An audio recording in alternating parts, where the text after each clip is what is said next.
Yes, yes, yes. It is a Castworthy podcast, and we are back. Two-thirds of us, at least. Myself, Big Steve, aka Hello, my name's Steve, on the Instagram machine, joined by EJ, the sophisticated savage, also known as Bourbon Ace, on the Instagram machine. It is Memorial Day weekend, Sunday. I don't know the exact number, but it's Sunday of Memorial Day May weekend. 25th. Yeah, 25th. And we're here. The day of reckoning, day of dawn through third game three of the Knicks series is today. We'll get to that and find out how confident EJ is on that series. A lot going on to cover today. Some RG3 versus Ryan Clark type business. We got action. We got action. Um, but first, let's start there, man. Let's start with first of all, what's your weekend look like? You did anything yesterday? Baltimore has an annual arts festival called Artscape, and this year they moved it from July to May because it's typically super hot in July, right? And so at Artscape, you got exhibits, you got concerts. So Fantasia, Tweet, I think Freeway was there yesterday. So we went to the early part of the day where, it's not too much going on. But I tell you, man, it's just pretty much a big festival of nothingness. Like it's a Oh, bunch of booths of people selling art and food, and but other than that, I mean, it's not really anything going on but the is it free? concerts. But it's free to attend, so it's a Shit. very smart, strategic festival. You're getting a free concert, Fantasia out there doing her thing for free. So it's a smart marketing thing. It's a smart festival. It's just not, a whole lot to it, but it's free. Yeah, they probably just make their money off the vendors, but that's not bad, man. Especially if you can bring in talent, you can bring in names like fucking Fantasia, Tweet, and anybody else that'll come in and perform. People are gonna want to see that. Also, Yes, strategic to move it from when it's uh deathly hot to a holiday weekend when people are trying to fucking do something fun anyway. yeah. It's still pretty cool here, man. It was like 50, high 50 yesterday. And then as the day went on, it got a little warmer, but then it really capped out at probably like 55 yesterday. So it's still cool. Like I had on a hoodie yesterday for majority of the day, a hoodie and sweats. Still have Yeah, on a it's hoodie right now. crazy. A lot of people talk about Memorial Day being the beginning of summer, but it's always summer for us. We've been 90 degrees for the last few weeks. Yesterday was Hmm. like 91. Last week we had some 94s, 95s. It's gonna be hot as shit today too. So um Sheesh. nothing too crazy. Was gonna go out to the beach, but we probably just stay local. A friend of mine is doing something at the crib, so go out there, chill. Maybe reschedule the beach for when it's not super packed, Memorial Day packed. You know what I mean? Yeah, for sure. For Other sure. than that, light work, light work. Not too much horrible weather around here. A little bit of rain yesterday, but nice and hot, steamy, disgusting. It just seems like Memorial Day kind of creeped up this year. Like, um, nobody really planned anything before you knew it. I mean, I guess also because it's the 25th, right? So what we've been seeing is Memorial Day usually has been running on like the 29th, but because of the way the calendar ran this year, it's on the 26th. So this weekend is pretty early in the month comparably to what we've seen. So maybe that's what it was. People just weren't paying attention to how quickly it was gonna come. Pause. And it just popped up on us. Super pause. And Yeah. I don't know. I think with everything going on in the nation, and we'll talk about it. You're either so distracted with that stuff, you're either just plugged out because you don't want to deal with it. You kind of just going through the motions these days. Um, yeah, and traditionally where people would do things, people aren't doing things, health and viruses going around. So. Yeah. Nothing's the same anymore. And that, like, I feel like yeah, I seen this dope ass hat the other day. But it was like USA branded or whatever. And I was like, man, I want it. And it was on sale. Like, yo, I should cop this. And I was like, damn, yo, I didn't want to buy it. It's almost like I don't like the USA right now. And it's, just like you said, everything that's going around, you catch yourself like they've almost associated the American flag with racism. You know what I'm saying? They almost have associated the United States with racism and hate. And wearing it is almost like you complying and saying, "Yo, you're at least this is how I'm, perceiving it. Um, you're down with it." You know what I'm saying? And so even like when you see people posting positive stuff today about, or this weekend about Memorial Day about the soldiers and stuff like that, right? It just still seems like it's like the denominator is racism, racism and hate, like rubbing it in the face of other nations that are struggling and dealing with the backlash and foolishness that comes with this administration, And so you're right, man. I think maybe just the state of the nation makes things really difficult. And I could see that it being like this probably all the way through the summer. 4th of July would probably be very similar. Like, why do I want to celebrate a country or a nation that today doesn't value me? I don't align with their values. You know what I'm saying? Like, it's tough, yo. We're in a tough But situation. as I always say, I mean, we as a people, we've gotten comfortable. We've had some stretches in time. And I think overall, you could be proud to be an American in the sense that, in a comparison to another country, we wouldn't be able to do this freely, right? And we Hmm. have other freedoms and things that we can love and enjoy: basketball, football, baseball, right? But as a black person in this nation, I was just watching Godfather of Harlem, the new season, and they're going through this stretch of where I they're gotta playing watch out. that. It's not not to get off topic, it's not the best storyline, but it's still Forrest Whitaker. It's still great acting. But they're going through this stretch of the Black Panthers being present. And it's like, when you look at how black folks were treated in the 60s and 70s, it's like, when have we ever truly been a part of this nation? When have we ever truly been able as a black people to say, I'm proud of America? And then I was just reading a stat line, I think I posted in the chat, how Germany has paid like 89 billion maybe in reparations, and all these other places have paid. Oh, Japanese got certain amount of money for the families that were in the internment camps, and here we are as a people, we haven't gotten anything, you know. And Governor Westmore, my governor, just chose to veto a highly supported House and Senate bill that would basically cause Maryland to do studies on reparations. His reasoning was, we already have the understanding of what is going on. We want action, but anyone that has actionable reparations needs a study first. So just things like this, we can't even get a black governor to feel comfortable enough to do this. People can say he has the information. Others say he doesn't want to look bad in the eyes of a bipartisan nation. If he does, want to run a bipartisan, type of culture. Um, but this is where we are. It's America, and we still haven't even atoned for the things that have happened to our people. So it's totally fair in this moment, especially where it's heightened, and the American flag is probably being weaponized a lot more to mean racism. It's totally understandable to feel that way.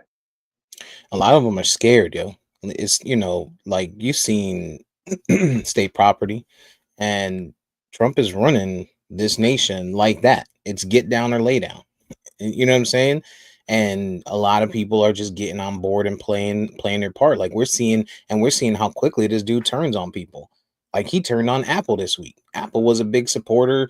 Their CEO was at his inauguration. All of that shit, right? It was all cool and chill. But now that Apple is like, all right, I got to go around these tariffs. He's like, all right, well, you found another country that's not tariff. We just gonna tariff your product. You know what I'm saying? We're gonna put a tax on your product. Like that's how quickly, and it's a get down or lay down type thing. And so maybe that's why, these governors and other individuals are afraid to commit to some of this stuff, right? But you got the ones that are still willing to stand on it, like the one in Maine. She stood on it, went to court, and won. You know what I'm saying? You got the ones that are calling it out every day, the AOCs, the Jasmine Crockett. Jasmine lives for that shit. She wake up in the morning and think, how am I gonna call this bum and his boys out? You know what I'm saying? Like, and I love her for that. Like she's amazing. She's doing what she got to do. Um, but yeah, like you think about this nation and us as a people, they say, oh well, there's a lot of people that do black people that do well. But if you really think about it, the bulk of the black people that do well are entertainers, right? These aren't independent. There are some. Now let me not act like there's none. There are a few maybe independent, black businesses and black business owners that are doing extremely well. But for the most part, it's entertainers, right? And that to me goes back to, if you remember Django, right? And Leonardo DiCaprio sitting up there and got these two big black dudes beating each other. Like, if it's entertainment, they're willing to accept. If not, they don't need us. You know what I'm saying? And that's how it seems like you get ahead in America, and they're moving it, continuing to move that needle back towards that. Whereas some previous administrations, although they could have done better, were trying to at least move that needle in the right direction, right? Obama could have done far better, but he did move the needle in the right direction.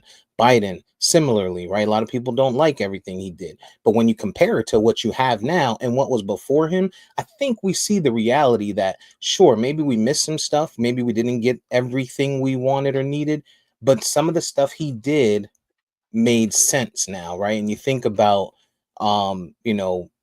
where we minimized a little bit the SCOTUS pick, right?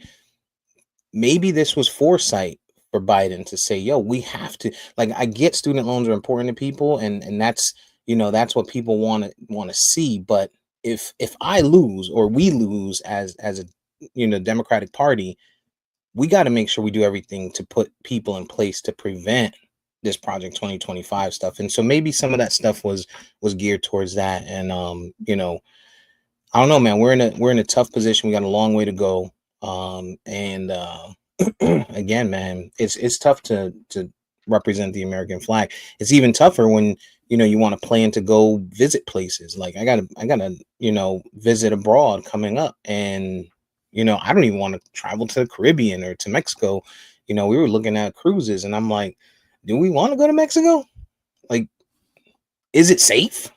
Not because Mexico is not safe, and I'm sure there are parts, and we've been there multiple times, but because right now, if I was in Mexico, I would hate America too, and many other places. You know what I mean? If you look at it from that side of things. So, yeah, we'll see. But nonetheless, Memorial Day's here. We're gonna do what we gotta do. Barbecue, chill, hang with our folk, get a little drink on, and then we'll get past it and watch some basketball tonight. Well, Game. before we do that, salute to the real reason Memorial Day exists. Remembering those that gave their lives in the line of duty, in the line of service. Mhm. We'd be remiss to say that normally we would have VP here to remind us of that. But salute to those that have fallen in honor of the flag and what it's supposed to represent. So salute.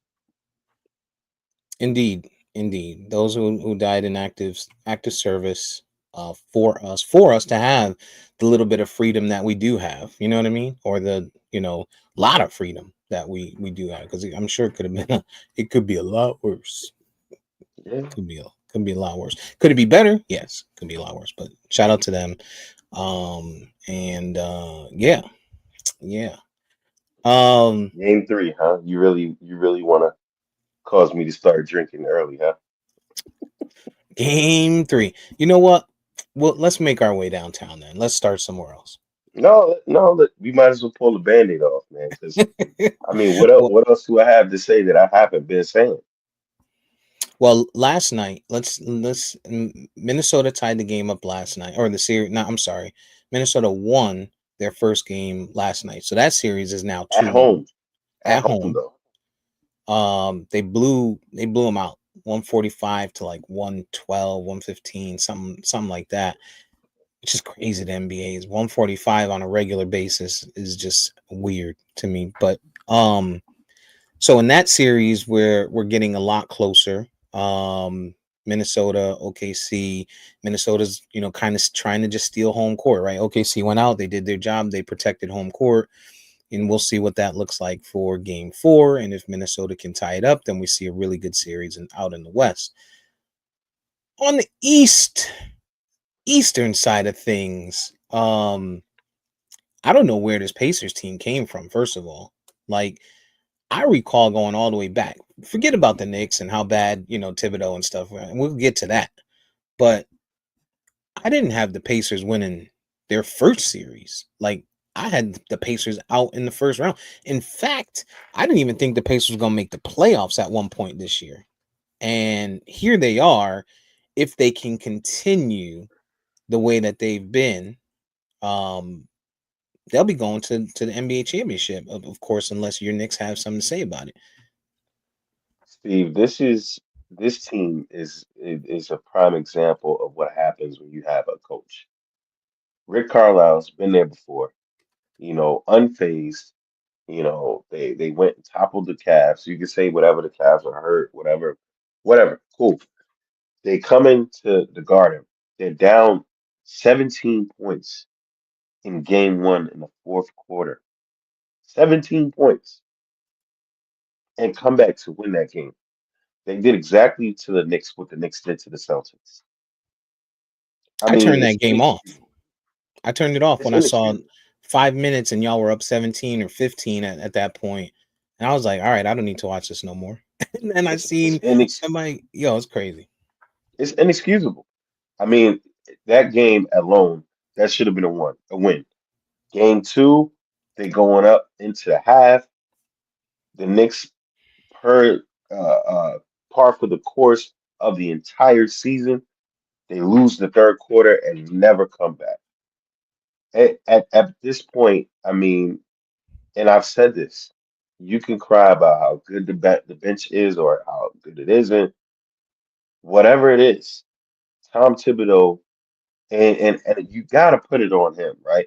You can't praise the coach when we're winning and not when we're losing.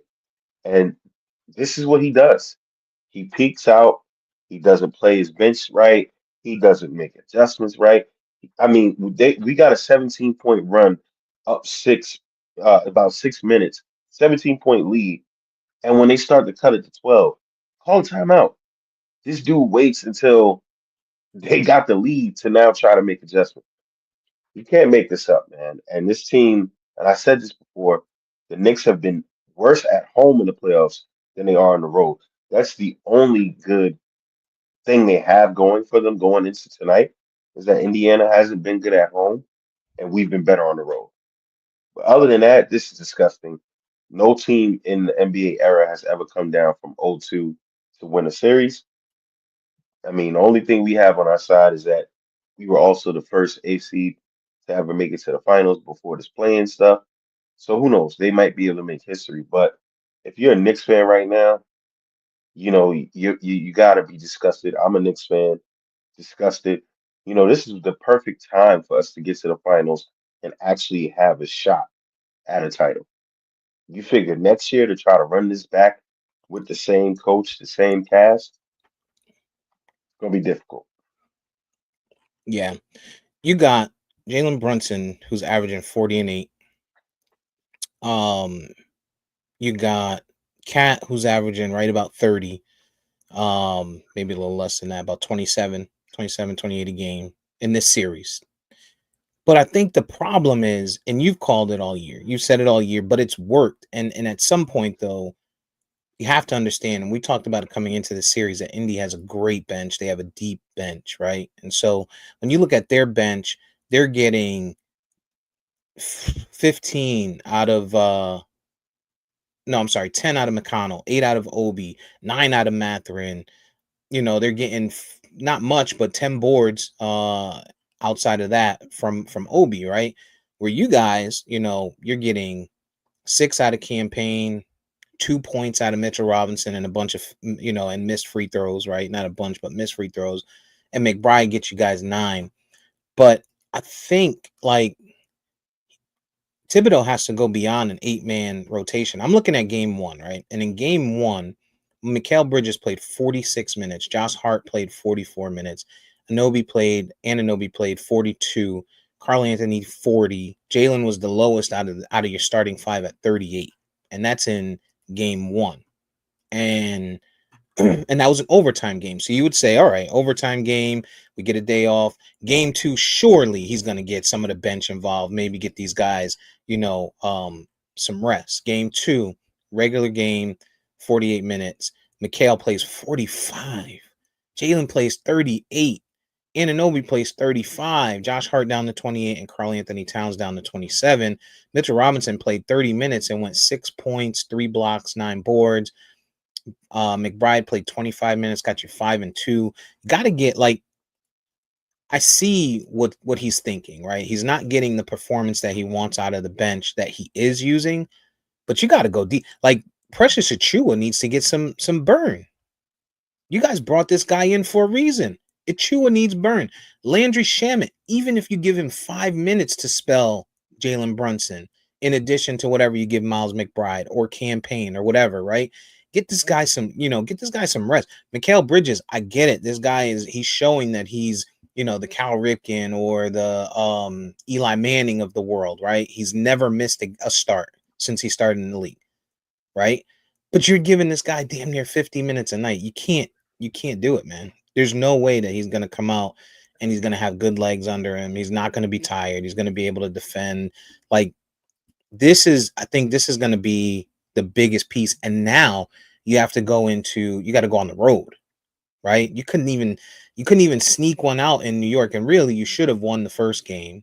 And the second game, you probably could have won. I think maybe that's your silver lining is that in total you've lost both games by 8 points, right? So if I'm a Knicks fan, I'm not fully defeated today, right? Like you got to keep that same energy, and of course, Knicks fans are assholes, so they will. You know what I'm saying? Like, and I mean asshole as fans, but not asshole as human beings, and so they will, right? They're going to continue to talk that talk, and you have to, and you just got to hope that they can pull this game out. This is probably the biggest game of all of their careers, like every single one of them. And I don't know how you judge. Like you can't even discredit Jalen Brunson any because this guy is averaging 40 points in this series. So you guys are down 0-2. Even if you end up swept, you can't even say, yo, Jalen Brunson didn't do his thing. You can't call Big Cat a thing because you guys are, I mean, these teams are scoring 120 points a game. So they're doing what they need to do. They're scoring, they're defending, they're playing the game, but it's just these big situations. And I think again, Halliburton comes in, he's fresh in the fourth quarter.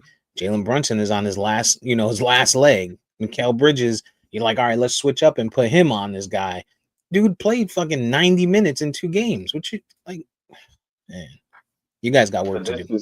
this is, and then the argument becomes, Steve, that Knicks fans, New York fans in general, right? Being one, I could say this unequivocally.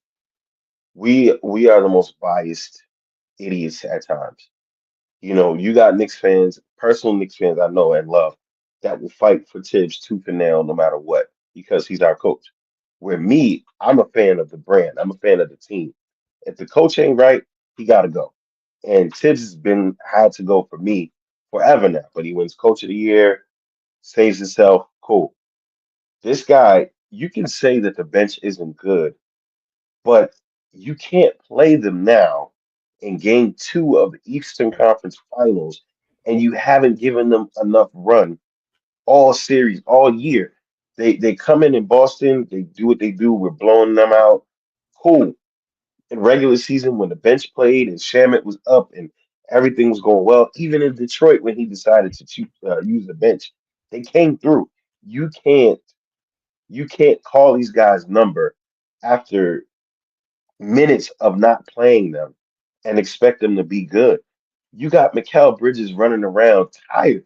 And this is, mind you, Mikal Bridges is the same guy who never missed a start, but also came out this year and said, yo, I'm playing too much. It has to be something behind this. And Right. so, Tibbs has done a phenomenal job in righting the ship and steadying things and getting us to where we are, but he has to go. I mean, whether they make history this year and they come back and they win this series, which I don't know, you know, if they don't, we have to have a serious conversation about Tibbs' future. He's a coach with the ceiling. We know where it's gonna be. We know where it's gonna stop, and we have to really take a look at his future. The only way I can ever feel good about Tibbs returning next year, is obviously, if we make history, come back and win this series and go to the finals. And even in that, we saw a coach in the Nuggets, Malone, win a title in the last 5 years, get fired. Budenholzer, win a title in the last 6 or 7 years, and get fired. Teams are they're reading between the lines and they're not dying on the hill with the guy just because they did something. Thibodeau has fans' undying love, and this is the furthest we've been with him. So it's like at some point you got to know when to cut ties. We can't keep having this. Jalen Brunson, all of these guys, they're at their peaks, and everything fell in place right this year, right? Hmm. Boston, Boston got hurt, unfortunately for them. Cleveland got knocked out. These are two unlikely teams that are in the conference finals. This was your year. This was your shot to turn around next year and think that you're going to have similar to better success is going to be highly unlikely, especially with an inconsistent coach. Now you have the Giannis rumblings and all of that. Okay, well, who are you going to have to give up for Giannis? And then Thibodeau, can he coach this guy?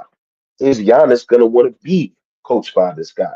Same, mind you, Giannis, the same guy who had a problem with a coach that got him a championship. Why Right. would he want Tom Thibodeau? So I think Yeah. I think you're spot on. This game three is the biggest game in recent Knicks history, and certainly for all of those guys on that team right now. Yeah. And like you said, now down 0-2, they have to play every single minute in this game. You know what I'm saying? Now you can't go and decide I'm going to spell these guys. The other thing about Thibodeau is like in the second game, right? Game one, you played Big Cat all the minutes and you had Siakam score 17. You decide you weren't going to play Big Cat much in the second half for whatever reason, and Siakam goes off for 39. That's questionable coaching to me. Like, regardless of what happened, I don't care if Big Cat went into the half, and went into the locker room at halftime and smacked you in your face. You still have to do like this isn't game 5 of the season where you're like, I'm gonna make a stand, I'm gonna get this guy traded. This is game 2 of the Eastern Conference Finals. Like, you gotta deal with whatever he did. If he said something bad, if he did something bad, you gotta live with that and you gotta do what it takes to get these guys moving forward. Um, I don't know, man. I do feel like the Knicks can get one on the road. The biggest thing is hoping that it's this one. Because if you're down 3-0, you know what I'm saying? That puts you in a hole where if you lose, or even if you win that one, you still got to win 3 in a row at some point. So Impossible, this and is it's damn probably near the impossible. yeah, And this is the if biggest you're one. down 3-0, you're pretty much just waiting to get shot in the pasture, right? Yeah. On the flip side, the line for the Knicks on a 4-2 series, last I looked, if they went out 4 in a row, is plus 1400. That's not a horrible bet. I might go ahead and drop $50 on it to pull back 700 easy. You know what I'm saying? If it happens, it's worth the risk. Like $50 is $50. If you lose $50, it is what it is. But if the Knicks figure it out and decide they're gonna win 4 games in a row, which could happen, very possible, it's easy money. Throw $100, make 14. It's never happened in the history of the NBA.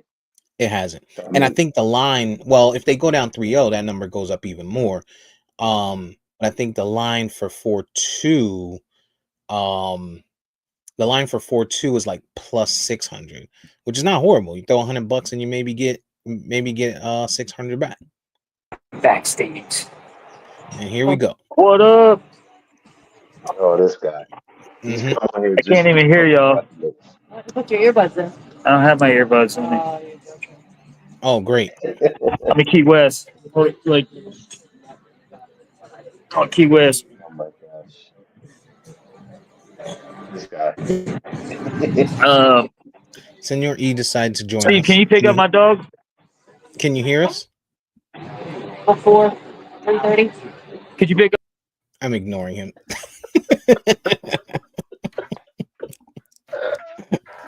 Yo, Didn't I oh my text him God. yesterday asking him? Didn't I put in the chat yesterday asking him if he needed help with the dog? And he said, no, we're in Key West. I don't know, brother. He looks like he's having a good time. That's all I can say. He is having a I'm good pretty time. sure he wanted to come on here and go crazy and talk about the Knicks. The sidebar: Philly fans, Boston fans are disgusting. They're talking all of this. They have all this hate about the Knicks. Man, I mean, I never thought I'd see a day where Philly and Boston fans want Indiana to win something, and it's crazy. I got Bulls fans that want us to win. You know what I mean? So it's nasty work out there right now. Nasty work. Yeah, man. We'll see. Today's a huge game. What time is this game? Is it 8 o'clock? 8 o'clock. Eight Okay. o'clock. Oh, you're gonna be drunk by then. At least if they lose, you could just drink yourself even further into sleep time. Yeah, man. Nasty. I don't even. I'm not even. I have no interest in watching it, man. I mean, after game one, I was pretty disgusted. Yeah. Game one, you guys should have definitely won that game. I thought it was over. You were up big with 5 minutes left, and I turned the game off. And next thing I know, I'm pulling my phone up, and I'm seeing people talking about Halliburton. I'm like, oh, did he get hurt? And I look, no, they lost. He found a way to win that game. It's gonna be tough for y'all, man. It's gonna be tough, but it can be done. 0-2 is not undoable. Hasn't been done in the conference finals, but it can definitely be done, no question. We'll continue to watch that.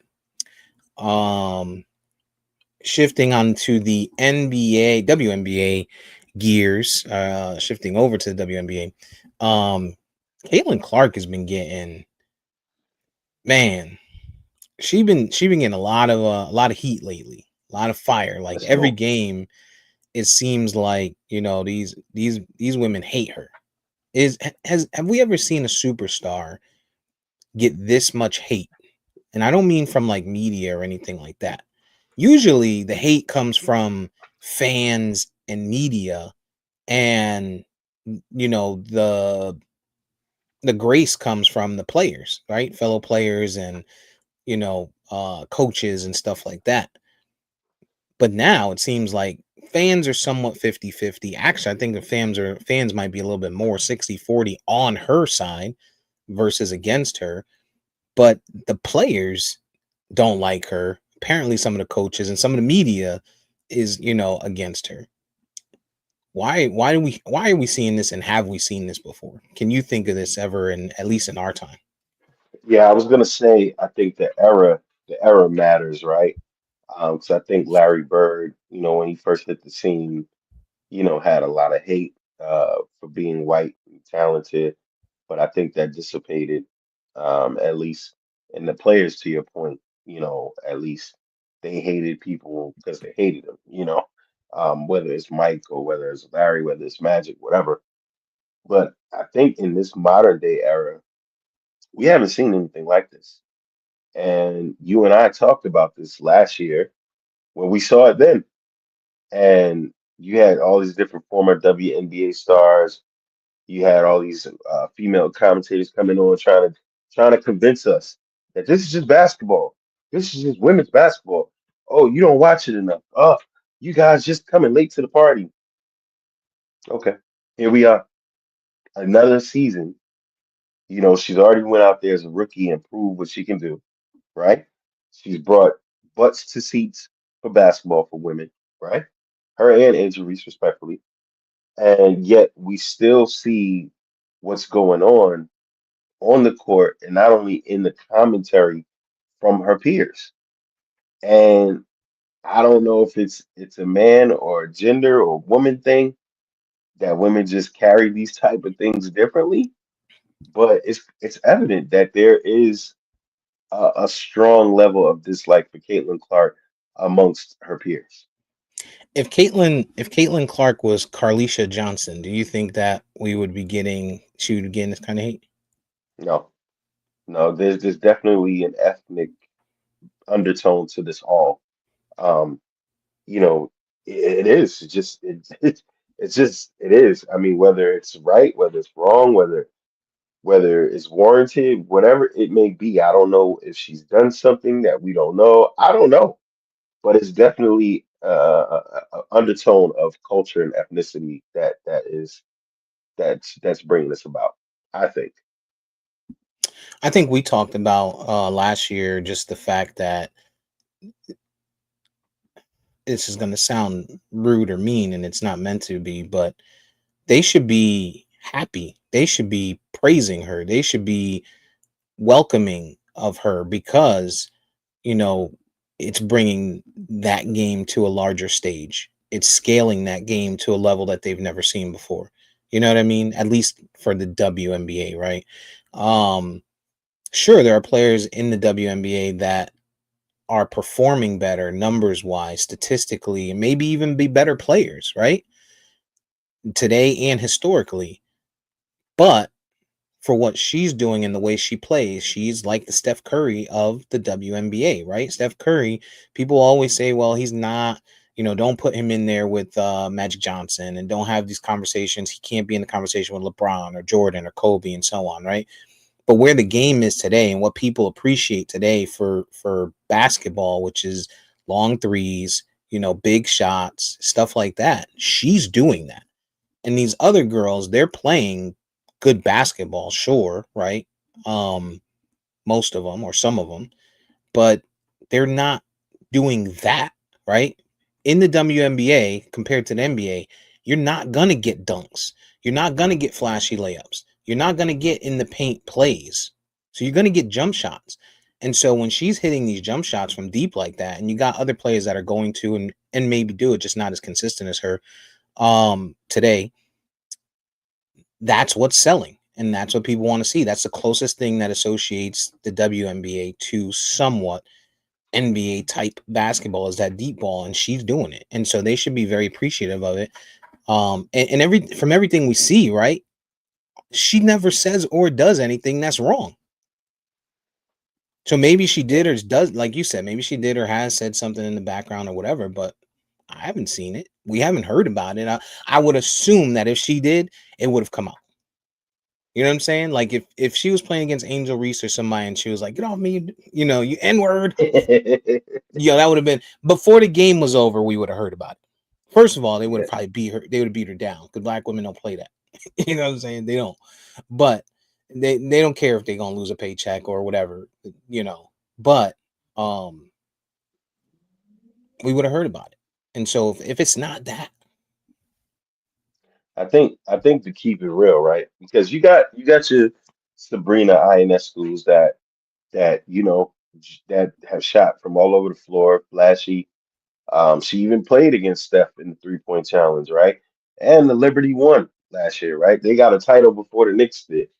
Um, so I think players can look at Caitlin Clark and say, okay, she hasn't really done too much differently basketball wise than anyone else before her. But I think because, you know, white America seemingly has come to the party because of her, I think that has a lot to do with it. And then when you talk about Angel Reese saying how a fan basically said something really foul and racist more recently, that could be a part of it. When you look at Caitlin Clark's fan base and how she went to University of Iowa, Middle America, you know, all of those people are kind of getting behind her that probably wasn't there before. So there probably is some element of, she's special on the court, but she ain't, you know, the black cat, nothing like that of basketball. And now these fans are here. That could be a lot to deal with it. My thing is, at the end of the day, whatever it is, keep it real, right? Don't try to sell us on one hand, oh, this is just basketball. This is just women's basketball. That's what they're doing all last year. No, if there's something you feeling some kind of way about, if she has brought, Middle America to these games and things are different, tell us about it, because otherwise it just looks like she's being targeted and we don't know why. And even if that is the case, it's still not technically her fault, who chooses to back her. But Right. at some point, somebody has to get real about this stuff and really say something because every night, night in, night out, they're gunning for her. And it ain't, you can't say because you're a rookie anymore. She's not a rookie anymore. So there's Yeah. something going on. To be fair to Angel Reese, like and many others, actually the bulk of the rest of the NBA, they're just not marketable to the markets that they need, right? Like they have the markets that the Los Angeles, they have the democratic markets with us, right? With our people that support it as much as we possibly will or can. They're trying to market, to your point, to Middle America. They're trying to market to South Dakota, to Iowa, to Idaho. You know what I mean? To Kentucky, to those places. And she's the marketable one, right? And Paige is going to come in, and Paige is going to be marketable. And it's because we talk about it all the time. We live in this racist country, so they're going to be able to market white skin before they're able to market brown skin to those people, and that's just the reality of it. It's unfortunate, but that is the reality of it. And so as uncomfortable as it may be, they should accept that, because it's going to move the game forward. There was a game last week where they played Chicago and the Indiana Fever, and Caitlin Clark took a hard foul on Angel Reese. And to me, it looked like a routine, just a tough, hey, you got to earn this basket type foul. And maybe Angel Reese hasn't been used to that because she's been the biggest, one of the biggest ones on the court at most times. And we just don't see that a lot in the WNBA. And really, when you slow it down and look at it, it wasn't as bad as it looked like, all in all. It's just that she hit the ground. Um, and that kind of turned, into a big thing where, it looked like she was going after Caitlin Clark. And then in, the post game, she said some stuff, and, she calls out, the fact that, again, I'm part of this. We're all part of this. We're all, she's not the only one that's selling this game, blah, blah, blah. Right. And it turns into RG3. RG3 comes out, and this, it turns into a big thing between RG3 and Ryan Clark. And RG3 comes out, and the first thing he says is Angel Reese hates Caitlin Clark. I'm gonna read this as far as possible. It's a very long one, so I'm gonna cut it off at some point. But Angel Reese hates Clayton Clark. It's staring us all right in the face, but people are afraid to say it. Won't answer questions about Caitlin Clark. Gets mad when people praise Caitlin Clark for the explosion of popularity around women's basketball. Celebrates when her teammates flagrantly foul Caitlin Clark. Goes after and tries to punch Caitlin Clark after a routine make them earn it foul. After Angel Reese fouled Aaliyah Boston with a push in the back that wasn't called. That's not just hate. That's jealousy and resentment. And then he goes on to, say other people are uncomfortable saying it or calling it what it is, calling a spade a spade. And Ryan Clark responds, but before Ryan Clark responds, do you think that there's validity to what RG3 was saying in the 100%. way? 100%. 100%. And we've seen it. Anytime Angel has a moment to address the larger scope of things, and it could just be she wants to be recognized. But she every jab she can, she takes one at this girl. And okay, they were rivals in college to some degree.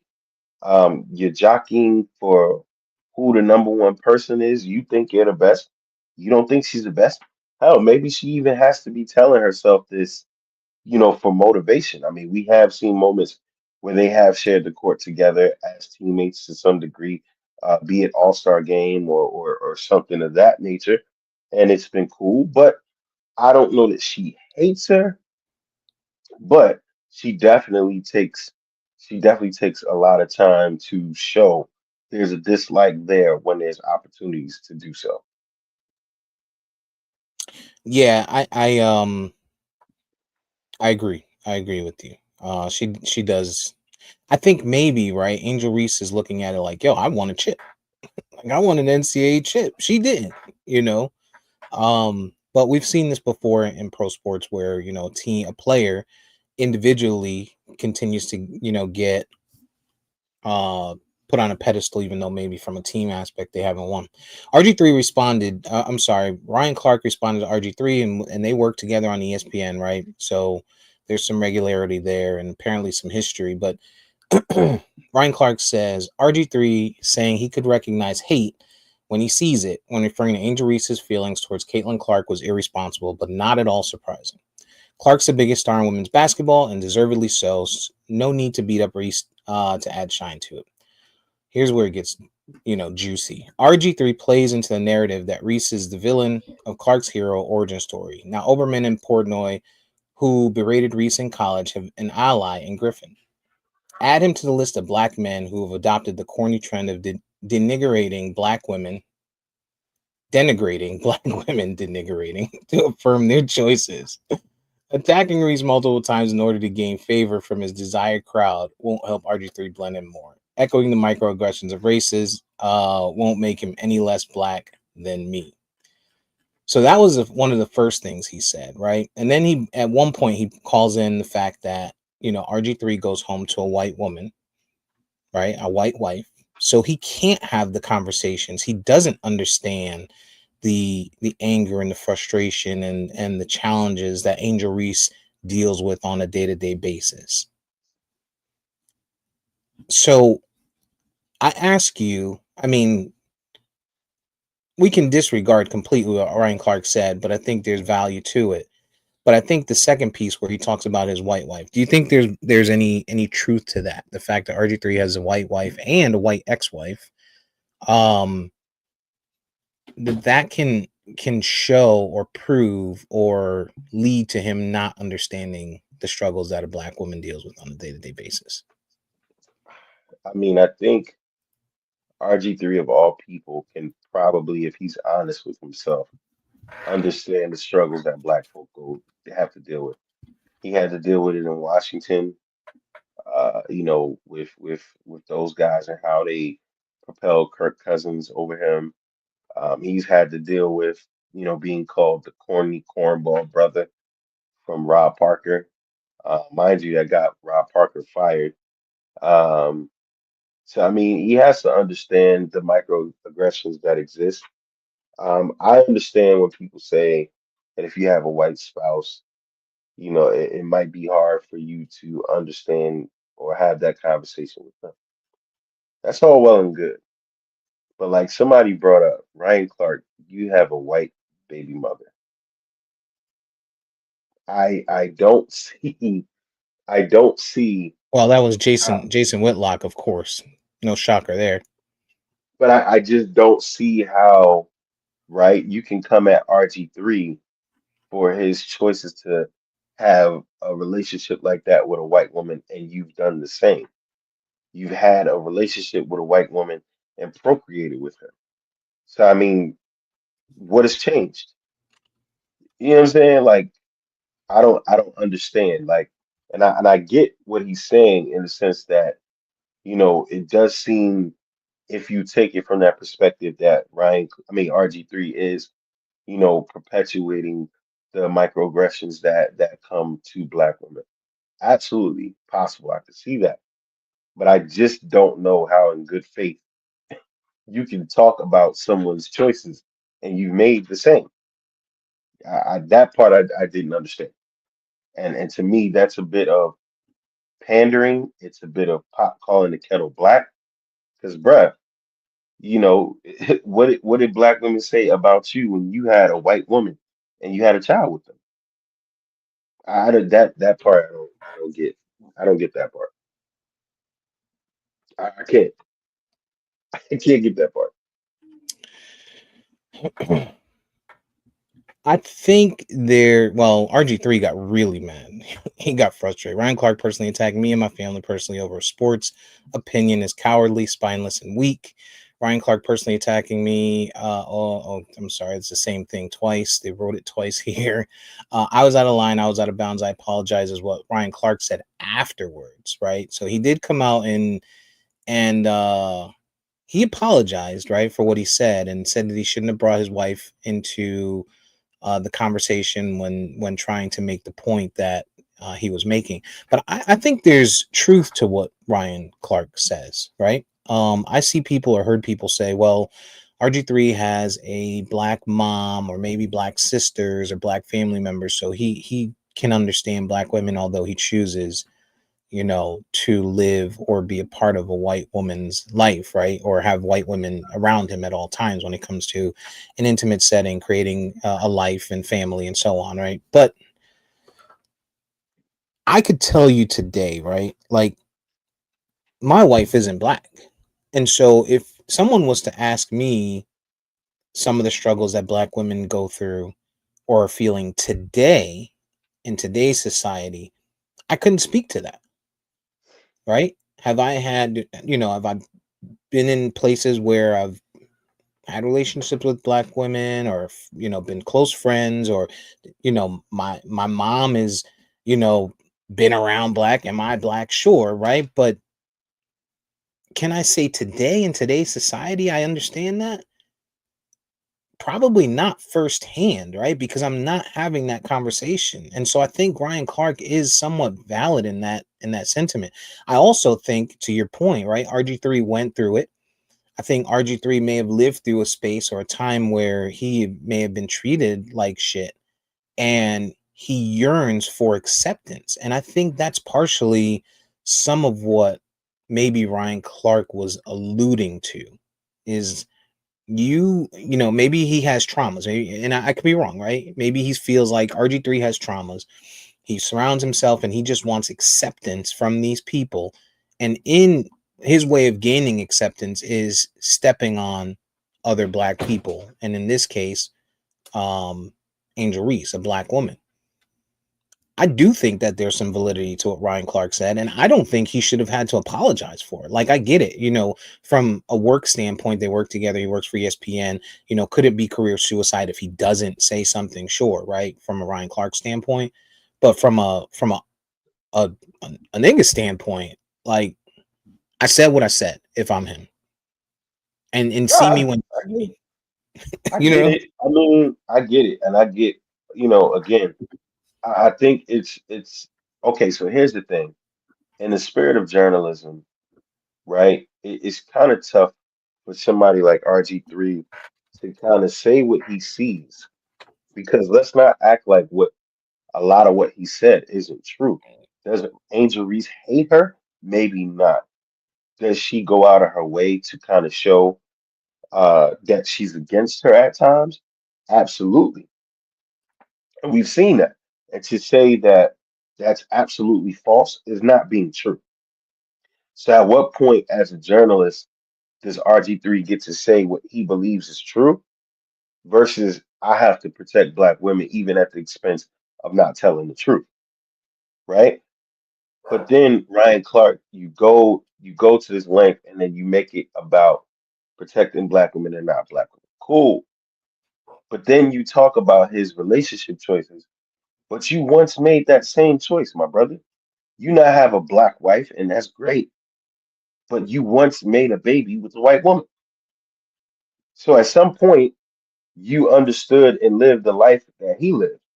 And just because you've made a change now and you have a sister, nobody questioned your ability to read between the lines and represent back then, right? So I mean, I think RG3 probably should have gotten some grace about that just because he made a statement and he might have been irresponsible in saying hate. He might have been irresponsible in how far he might have taken it as far as Angel Reese goes. But then to come at him and talk about because of who he chooses to lay down with, he can't see the full picture. I don't know that that's fair, especially when you used to do the same thing. I don't know. I've never dated a white woman. So I don't know, but I mean, my brother, you did. So I think even if you're gonna make that statement, at some point you needed to kind of address the elephant in the room. Like my brother, you the pot calling the kettle black at least one point in your life. And I think Shady McCoy talked about it. He did a horrible job, I think, of couching it. But he was What like, else? both of y'all look crazy. He said both of y'all look crazy. He was like, yo, Ryan Clark had a white baby mother. Like, I mean, so it's kind of like you kind of gotta, what are we talking about sometimes, you know? And I don't know that every moment, even though I'm one of those people that say everything mostly that goes on in this country, if not all of it, has something to do with race. But when you're introducing that part of it, yo, I'm just saying, like in the back of mind, did you think like, yo, I have a white baby mother, you know? So at some point, I was doing what RG3 is doing. At some point, do you address that? I guess, but I think there's also a difference between having a white baby moms, right? Maybe you splashed off and dipped off versus No, yes, it's kind of being in a long-term relationship with a white woman, getting a divorce, and then going and marrying another that's white cool. woman is completely different than just splashing off on a white woman and having a No, biracial child. it's not. It's not. According to those that subscribe to what Ryan Clark is saying, it's absolutely not. Because when you had the choice to deal with a sister and lay down with a sister and have a baby with a sister, you chose a white woman. Now, when Well, now, did he choose her? Like, or did it just happen? Right? Like, so the way you make it sound is that he was like, "Oh, I want to have a child, but let me make sure that this child comes with this white woman, and then I'll go live my life with a black woman." I don't think that's what happened with in Ryan Clark's case. You know what I'm saying? I can't say for sure, but like to put that on it, put that sauce on it is a little rough, right? I think maybe, and there's look, I'm not saying he didn't deal with her, maybe even long term, but his point is, right, and this is word for word he says, RG3 is not having conversations at his home about what black women have to endure in this country, about what young black women and athletes like Angel Reese have had to deal with being on opposite side of but Caitlin but Clark's but rise. even that is an assumption, right? That's an assumption, and that's kind of a you know, we don't know what he's doing in his house. We don't know that, hey, maybe the fact that he does have a white wife, maybe he does have to have those conversations. We don't know. My point is, Ryan Clark, unless you're going to sit here and tell me that when you were with your child's white mother, that you Mhm. can say this was happening from experience, don't act like you ain't never swam in the waters, brother. Because I get what you're saying. Okay, it's just having a kid, but that's serious, right? Because in the world of pro-blackness, in the world of the scope that Ryan Clark is coming from, you're gonna have that one sister that's gonna say, "I don't give a shit. You got a black wife now." At one point, you was there, my brother. At one point, you was in the sunken place. So don't try to act like you ain't never been there before. That's all I'm saying. Yeah. I get it. I get it. Well, You're awake now. I just don't know that. I don't know that it was. I don't know that it was his intent to say he'd never been there. I think he was just basically saying, "Yo, But it didn't. the same thing I'm saying, right? Same thing I'm saying today is like I can't go home and have a conversation and ask my wife one to one, hey, are you getting treated differently in the workplace because you're black? I can't. You know what I'm Well, saying? you can ask her because she's Hispanic, so it's not that But right, but it's a that's a different different. conversation. But that's a different conversation than yo. Is anybody giving treating you differently, or do they make faces at you if you come in without your hair done? You know what I mean? Like if like these are No, this is a I totally get it, but Ryan Clark to jump out there, we don't know. You now personalize it to a place where we don't know what RG3 is actually doing, and I get it. But again, my brother Ryan, you were once in his shoes, whether you like it or not. I don't think RG3's white wife from Estonia can can talk about the challenges that black women deal with. Like I agree with Oh Ryan no, Clark no, in that not space. that. No, I not also at all. think that there's another another layer to it where Ryan Clark mentioned that RG3 parades himself around the ESPN offices saying he loves milk. He loves that milk, right? He's Hey, happy, yo. almost to the point where he's saying like, "Yo, I'm accomplished. I reached my goal. My goal is a white woman. Like I don't want no parts of what y'all got going on over there. I'm not into that chocolate milk." You know what I'm saying? And look, there's one thing if you're not physically attracted to them, right? Like, if for whatever reason your eyes, they're not physically attracting to you, or maybe they are physically attracting, but you have a higher standard, or there's something specific about a person, whether it's white, black, or indifferent, right? Um, some people don't like Asians because they're not thick, right? And most of them. Some people don't like black women because, or there's an exception they may have, right? Like for me, for example, right? I love long hair, period. No matter what race you are, right? I don't like a white woman with a bob. I'm not attracted to a Hispanic woman with that short bullshit haircut. You know what I'm saying? It's a preference of mine. So when you talk to me about a black woman, I'm gonna say to you, depending on how she looks at that time, if the hair is long, then I'm gonna give it, I'm gonna look at it and be like, oh, it's attracting to me, right? But that doesn't make me wrong for not being attracted to someone who has short hair, whether they're black, white, or otherwise, right? And so I think if that were the case with RG3 and Ryan Clark, I get it. But it sounds like Ryan Clark is making it seem like RG3 holds white women at a level higher than black women. And that's what it sounds like. I don't know if that's the case, But right? see, And but if again, that's Ryan different, Clark, he's guilty of gaslighting.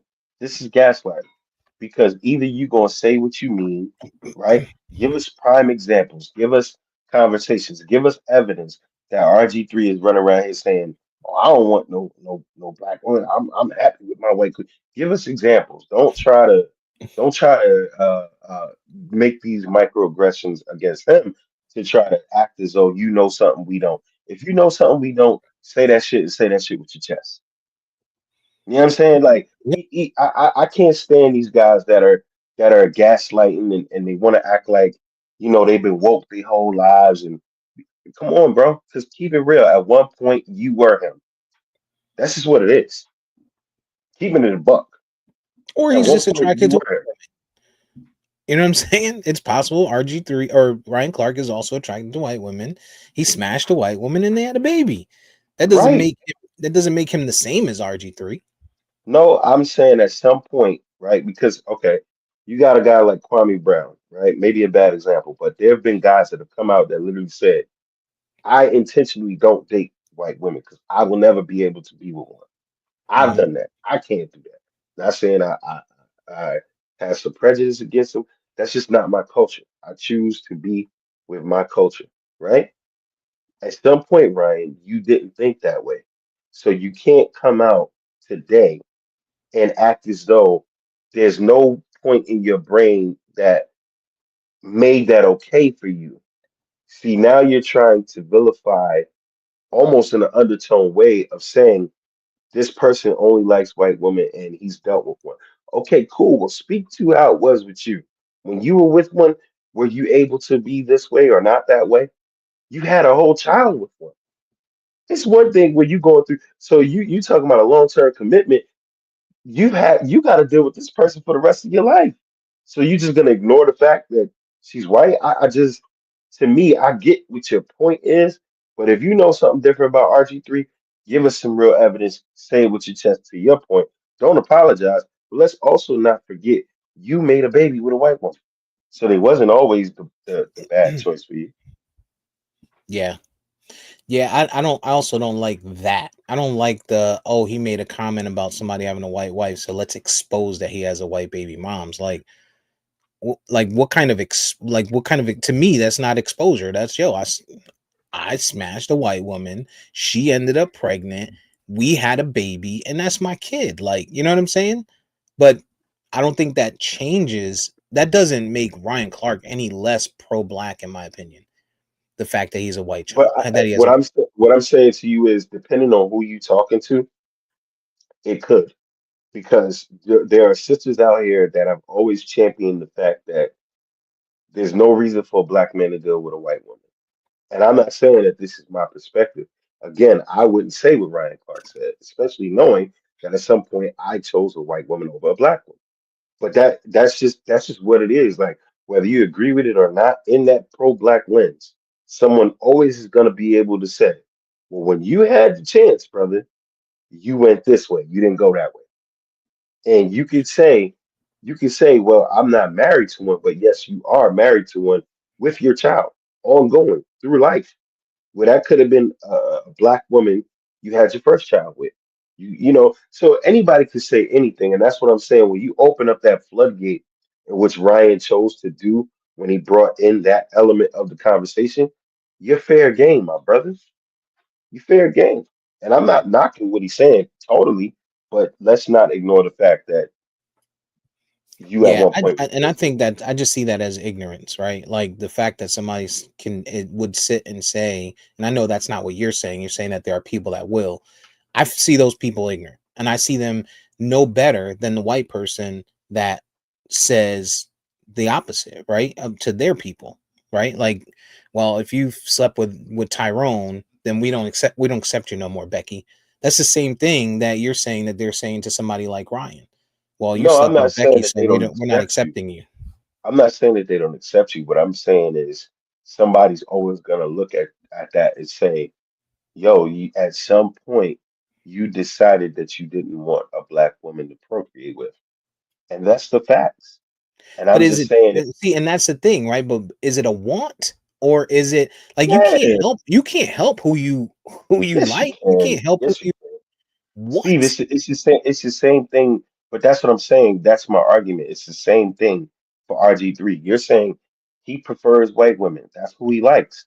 But Ryan, at that so time, that's who he you're likes. telling me that No, you didn't catch what somebody's I said. you're You telling me didn't that catch what I said. somebody's life partner can only be the same race as them. No, that's not what I'm trying to say. That's what I'm saying. You didn't catch what I said. If we're gonna say RG3 likes white women, that's his preference. Cool, right? Ryan Clark, at one point, you felt the same way. It didn't matter to you then, right? You were attracted to this white woman, you liked her, and you had a baby with her. Cool. You can't get mad at RG3 because that's still how he may feel when that's how you once felt. You once were attracted to white women. It's kind Well, of hypocritical. I don't think he made any sentiment or statement of being mad about him liking white women. I think he was is just making a true statement that you cannot, there's no possible way in the world that anyone can tell me that RG3 can go home today and say to his wife, "What's it like being a black woman in America today?" And I No, think I he's fully legit in agree. saying that, right? Fully agree. Whether he chose to have a child with a white woman or not, he can say that. And I don't think there's anything wrong with him saying that. And could he have made the point otherwise? Sure, right? But look, it's reality. You cannot say that. You can't say that RG3 can have that conversation. And And I don't think yeah, that it puts any damper on. I don't think there's anything wrong with RG3 choosing white women either. Like that's another thing. I don't think there's a problem with him choosing the wife that he has. Both things can be true.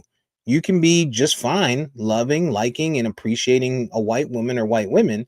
But the other side of it is you cannot come out here on these platforms and make it seem like you're having conversations about the struggles of a black woman. well, again, that would be the argument that RG3 wasn't having. RG3 was looking at it from a sports perspective. Is he ignoring that there are racial undertones about it? Possibly, but he didn't say anything about ethnicity. He just said he thinks Angel Reese hates this girl. And there's Mhm. a lot of truth to what he said in that element. This is where I'm saying, Ryan Clark, you stepped out there to make this statement about it in this right. You can't ignore the fact that your daughter's never going to be able to talk to her mother about what it is to be a black girl, right? So I mean, in some regard, I'm asking for you to be transparent and say, "Yo, I've been down that road before. I know what it is." Cool. If you're going to make it about race, let's be completely transparent and completely honest here. At some point, you liked a white girl too, and that can't be missed. If you're going to bring up this man's history and say, and again, unless you know something we don't know, unless RG has literally said I don't know how y'all do it with the black women. You know, tell me that. Tell me that. But if you're gonna go that far to bring in this element of race and then put that on him, it would be totally fair for people to say, "Well, look, my brother, you was once in the sunken place too." Maybe, possibly. Just saying.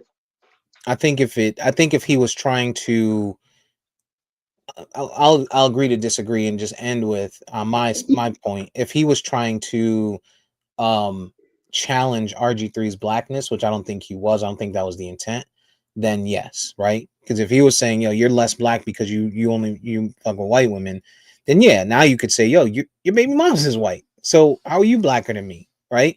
But he says, right, at some point, basically, dog, no matter who you associate yourself with, you'll never be less black than me. That was Ryan Clark's point. You know what I'm Yeah, but saying? it's kind of contradictory because you're kind of trying to tell me as a black man, just because I'm married to a white woman, that I'm ignoring completely the black struggle. Which again, unless you know RG3 and you're gonna tell us something about him, I can't do that. Because if you're gonna tell me that simply because I'm married to a white woman, I'm ignoring the black struggle. I may not be able to confide in her about what a black woman feels, but I have a black mother. I've been black. So and you're kind of speaking out of both sides of your mouth with that when you're saying, well, he's never gonna be able to have well, maybe he's doing it with his sister, maybe he's doing it with his auntie, maybe he's doing it with his mother. Just because he's married to a white woman shouldn't mean that he's being willfully ignorant to something when in his mind he was just looking at it from a journalist standpoint.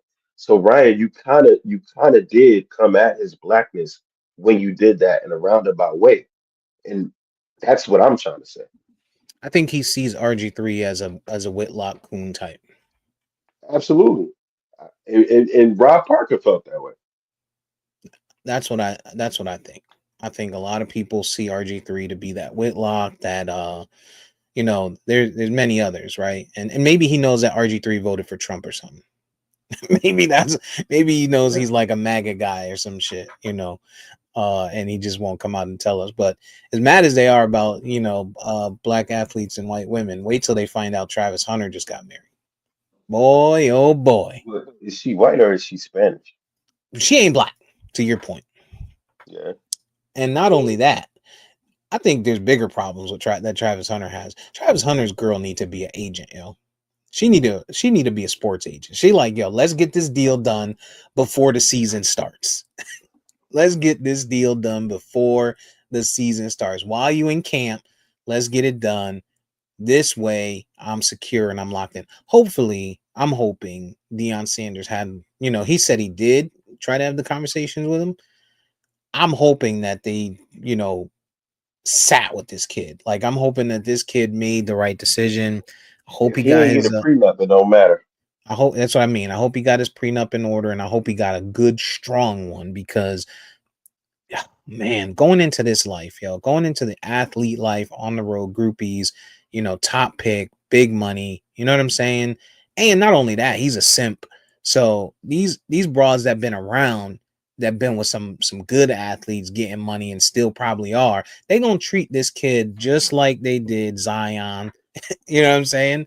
One of these video broads or one of these, OnlyFans chicks is gonna snatch them Travis Hunter up, make him pay a couple dollars, give him the night of his life, and next thing you know, his baby mom's gonna try and take all that money away.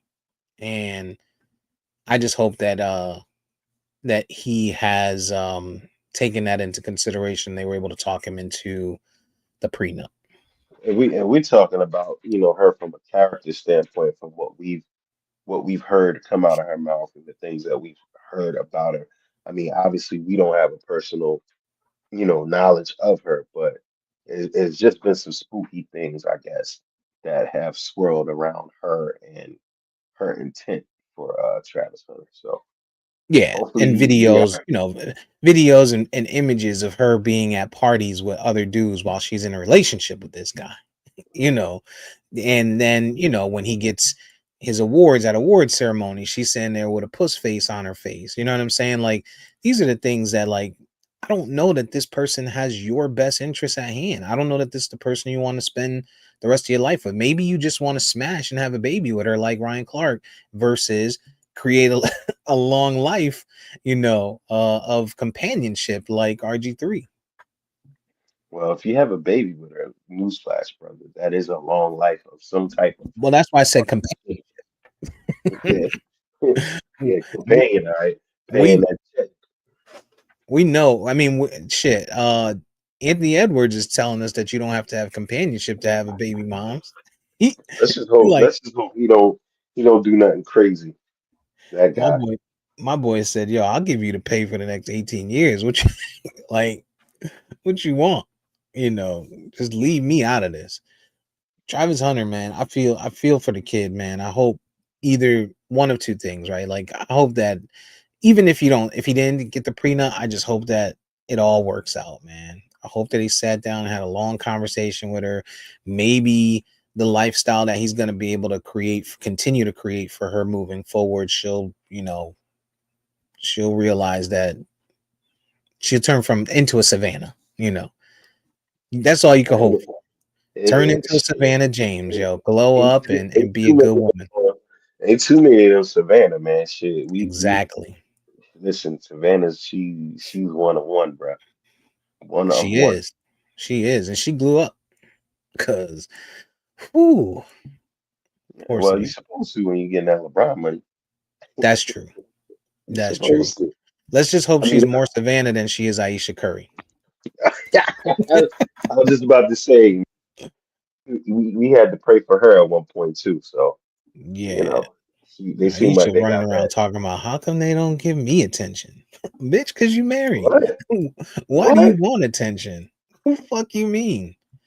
Oh, Steph a wild boy, yo. That's that light skin energy. No shit. Pat, Mah- Pat Oh Mahomes. boy. There you go.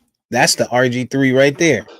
That's who they think he is. They think RG3 is Pat Mahomes, yo.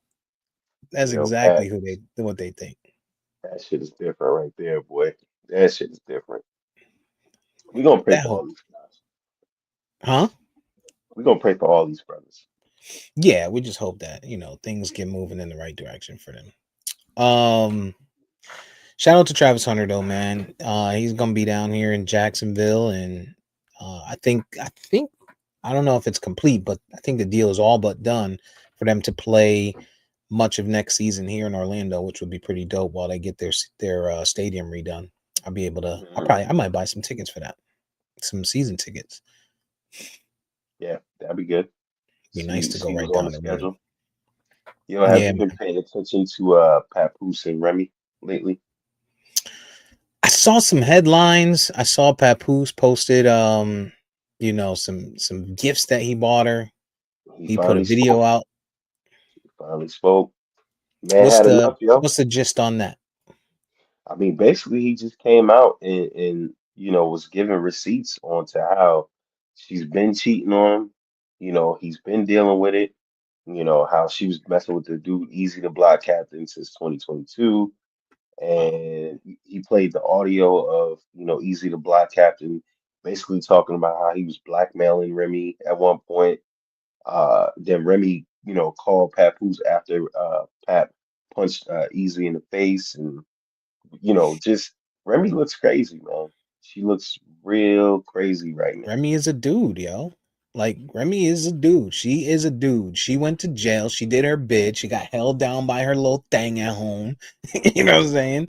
Came out, was a little, loyal for a little bit, got on her feet, and now she dabbling in something new. Like she is the dude in this situation. We see it every day. We see it. How many broads do we know that we went to school with or grew up with or whatever that ended up holding down a dude that went to jail for an extended period of time, and then he Yeah, come out and end up going with a whole nother broad or something? Like this yeah. is it's the story of life, except we're seeing the shoe on the other foot, and we live in a world with double standards, right? Um, hmm and I think this is partially a double standard. Yeah, and Pat basically said, "Yo, I moved on. It's a wrap." Remy's still trying to get that old thing back, and seemingly, she's big jealous of Clarissa. Clarissa Shields. Shout out to the GOAT. So, You think Pap leveled up? yeah, I say so in the sense that, Remy, Clarissa Shields is hot right now, and she's a millionaire boxer. She's getting checks. Remy, and to Pat's point, Pat was like, "Yo, how you gonna say you had all this bread when you went to jail? Joe and them wasn't around for you." And if Mm, you remember, Joe and her were beefing at that time. If you remember, all the things that Cuban Link exposed through various times now, Joe wasn't paying them what they were supposed to be getting. right. So, he made some sense in that regard. And I think, and after on a financial tip, I think, he leveled up in a sense. But I think also when you see how Clarissa talks about him, how she treats him like a man, how she's bigging him up, how she looks at him with just maximum love in her eyes. He's where he needs to be and he looks happy. We never even seen Pat like this outside when he was with Remy, you know.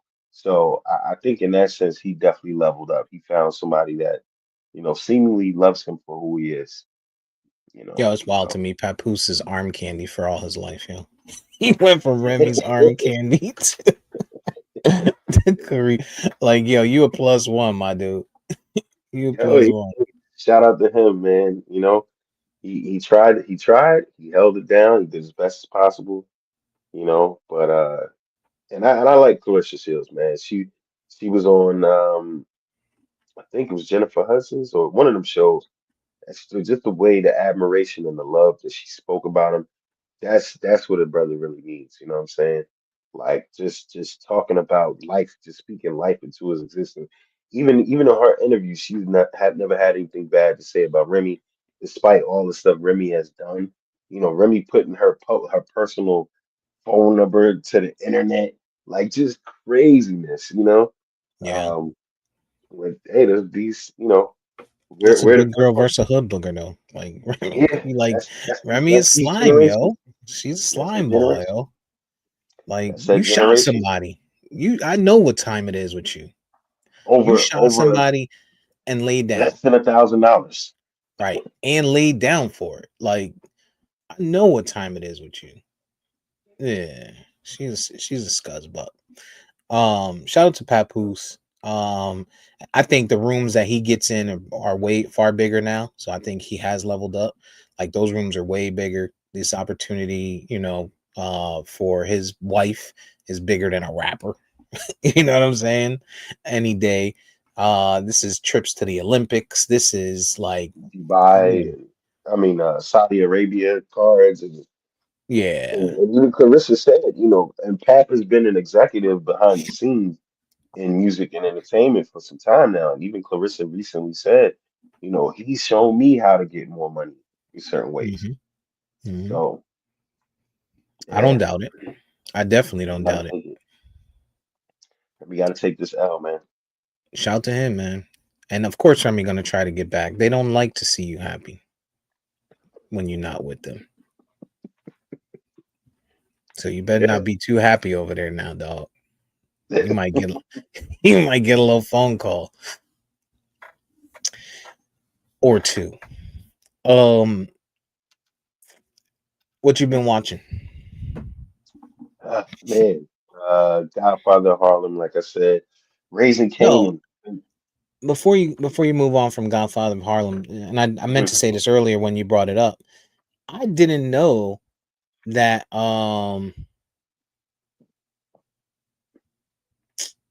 uh who's the character? Is it Frank White? No. Who's the character Frank in Lucas. Frank Lucas? I didn't know Diddy's father was Frank Lucas's driver. Yeah, yeah, he worked for him. Yep. He was working for him in Harlem. Yep. I learned that today. Diddy's family and his mom, and yeah, he comes from that. He comes from that, you know. He witnessed a lot of stuff. If you hear about his childhood, that's probably a large reason, as to why he is the way he is. But yeah, we still watching that space, huh? Yeah, yeah. I seen pictures of Diddy. Um, in court. The gray hair, access to the Beijing and all that. He's starting to look old, man. Starting to look old and broke. Um, Obviously, we'll see where that goes. You know what I mean? I think they've got another new witness up there. I think this one is Jane Doe 3, maybe. That's up there. But it still is I mean, it's still leading to this guy's an abusive piece of shit, which we already knew. You know, and maybe the state, right? Like I said last week, and we'll continue to watch it, right? There's going to be a point where the state is going to probably change their arguments from, okay, now that we've shown you that this guy is a piece of shit who abuses people, now let us show you where the racketeering and the RICO comes in. You know what I'm saying? And if that doesn't come, if that point doesn't come, boy, he might sneak past. I mean, I think he's gonna get held accountable to a specific level, even if that happens, but not to that 10 years or 20 years or whatever they want to give him. Yeah, the court of public opinion has already ruled on him, but to your point, I don't know that he's just criminal kingpin. They Yeah, I haven't mean, but proven that so if far. look, if if R. Kelly was somehow let free today, like pardon, people would be going to his concerts and inviting him to their show. So court of public opinion is only but so much shit. Look at Trump. You only need 47% of people to be the ones that dislike you. You got 53% or 51%, 51 point whatever it is that he won by. You could do really great things. And I think there's still more than 50% of people out there that probably wouldn't mind being associated with Diddy, even though knowing that he's a scumbag that, rubs other guys come on his Hey, yo, shoes. that boy, um, that boy a freak. Diddy's a wild boy, yo. He a Jeez. wild. He's a wild. Ooh. Yo. Yeah. Oh. But yeah, Let, what else you it been was watching? like Raising Kanan season 4. Um, That shit they ain't done. they That shit been on for like a month already. no, it concluded. Season 4 concluded. They already greenlit for season 5. They Oh, I thought this was the finally last one. no, season 5 will be the last one, and then it'll lead into Power Origins, where we'll see a young Tommy and a young Ghost. And they finally introduced a character. I'm not gonna spoil it for you, but they finally introduced a character that we've been hearing for 10 years since the original Power show. Mm. I think it was a dope character choice. I mean, that show has been fucking money, man. I mean, I told you, yo. I told you if 50 was smart, he would turn that bitch into the Marvel universe. he And that has. He and has. exactly. He He has. 50 he's on some shit with that. Yeah, Power Force is probably coming back soon, so I'm be on that. Yeah, you gotta get through Raising Kanan But somehow. Force, this will be the last season. They didn't renew it beyond this third one, right? I don't believe so because there's another spinoff. So we have another spinoff in Power Origins where you're gonna see the rise of Tommy and Kanan and Ghost. And then there's another spinoff that they say is in the pocket. So, we might get that combo with Tyreek, Tommy going forward. Because, I expect every that. I yeah, definitely expect that. everything Joseph Sikora said is that, Tommy, this is the last season of Force, but this not gonna be the last season of Tommy. So, yeah, Yeah, I expect to see him and Tariq together. I feel like he's gonna have to save Tariq in a way. Like it's gonna be, man. They doing it, man. 50 got it, yo. 50 got it. If he could just like the only thing left for 50 to do to make this thing even bigger is to get like Tyler Perry and get his own space where he doesn't have to depend on that's stars and what he's doing. He's got the studio down in Shreveport. Louisiana. That's right. Yeah. That's right. Yeah, so I think he's still rocking with stars right now because it makes sense for him, but he's absolutely lining up, possibilities to do whatever he wants. Yeah. He just got to stop being so petty, yo. Like I Yeah. get it, but like at some point, Focus on the product, bro. yeah, that's it. Just go out there, make movies, make music, and well, not even music, movies and TV shows, and just call it a day. Focus Um, on the product. what have I been watching? Shit. I don't know why, but I can't stop watching that Pop the Balloon bullshit on Netflix. The shit is trash. The people are trash, but I can't stop, yo. I can't stop. Like I still gotta watch every episode, and maybe because it's short. I've been watching it. That's really it. I'm catching up on um oh, why can't I remember the name of it with Sylvester Stallone. Oh, Tulsa King. Yeah, I'm watching this last season. I'm almost done with it. That looks like it's gonna be a good ending, and hopefully some more seasons of that. And then I'm gonna move on to I do want to check out Mobland because I heard that's good.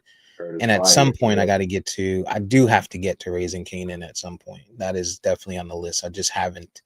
I want to make sure I sit down and do that at the right time. I don't want to watch that when my mind is somewhere else because I like to keep up on those shows. So that's really it. I think you'll That's like it when you catch up to it. But Marveland, you're right. I might start that sometime this weekend. yeah. Anything else pressing on your mind? I think we had a set a hard stop for noon, and we right about that spot. So if you don't have nothing else, then we can start to pan off into the sunset. Yeah, I'm good. I think I'm good, as far as I can Yeah. think of. All right. Well, shout out to VP. Hopefully he'll be back with us next week. We've missed him for the last couple of weeks. I know he's off with the fam this week. There wasn't anything, where he's sick or anything. If anybody was worried, he is fully healthy and spending time with the family. So hopefully we get him back next week. Otherwise, though, like we always say, make the phone call as you would to those that you love and care for. If you used to love them and you don't, then don't call them no more. That's what I do. Petty Kruger, Petty Pendergrass, whatever you want to call it. Petty White. We appreciate those that chime in. We appreciate those that follow us on social media. Link up. Instagram is castworthy_podcast. That's going to be the best place to interact. YouTube and Instagram, you can find us on those areas if you want to see the video. If you want the audio, though, just the audio, you can find it on any streaming platform that you can think of. We're for the most part there. If it has legs, we're on it. Pause. And until next week, we will see you. Enjoy. Have a safe and healthy Memorial Day. And we'll catch up with y'all next week. We're out. Peace.